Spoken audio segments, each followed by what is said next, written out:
Does the Schaff Trend Cycle trading strategy even work? In this video, I will backtest strategy systematically from 2015 to 2020, across 18 major currency pairs, 52 most actively traded US stocks, and 21 most traded cryptocurrencies. We're the only channel that is testing strategies at scale, on different assets, multiple timeframes and in recent years to keep the results relevant and being completely transparent with their performance. After finished watching this video, you will know what to expect from this trading strategy and have everything you need to implement the strategy I covered today. For those who are new to trading, the Schaff Trend Cycle indicator is an oscillating indicator. It is similar to the MACD, except it is more sensitive to price changes after adding a novel cycle component that based on time. But here is a problem with this trading indicator. Schaff Trend Cycle is a leading indicator and is sensitive to price changes and could generate a lot of trading signals that confuses traders. It can stay in the overbought and oversold territory for a long period of time. Therefore, in this video I'm going to test the default version of the STC indicator with some fine-tuning on the trading logics to see if this strategy is actually profitable for us to trade.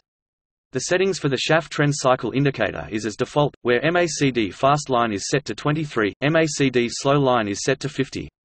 With both D1 and D2 length set to 3. Our trading logic for long is when the price closed higher than the last candle and STC crossover 25. For short, we sell when the price closed lower than the previous candle and STC cross below 75. We will use a dynamic exit of 2 ATR as our trailing stop loss. We start with a capital of $1 million USD for the convenience of reading the metrics, but the performance applies the same and scale with any account size. I also set the commission rate to 0.08% as this is the commission rate I pay for my broker. Only trading strategies that are profitable after commissions are truly profitable.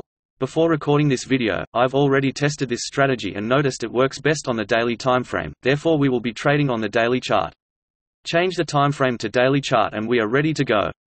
I'll quickly skim through the unprofitable assets and focus on the assets that are profitable with the Schaff Trend Cycle strategy. To save your time, watch the video carefully as it can help you to understand how this strategy works in different assets and how this will significantly affect your returns.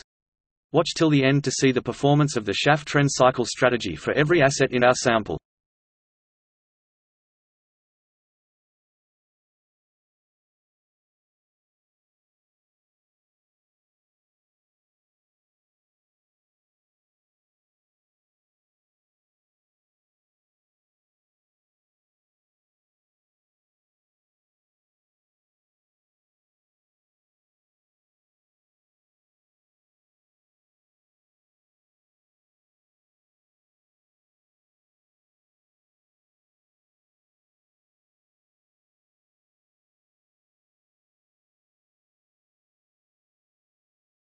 In our testing, we can see the strategy performs better on currency pairs than stocks and cryptos.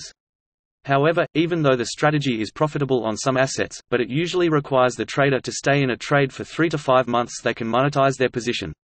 While the win rates are not bad, but the number of trades are limited. In most cases, there are only 2 to 3 trades in a year, which explains the higher win rate because more false signals were filtered out.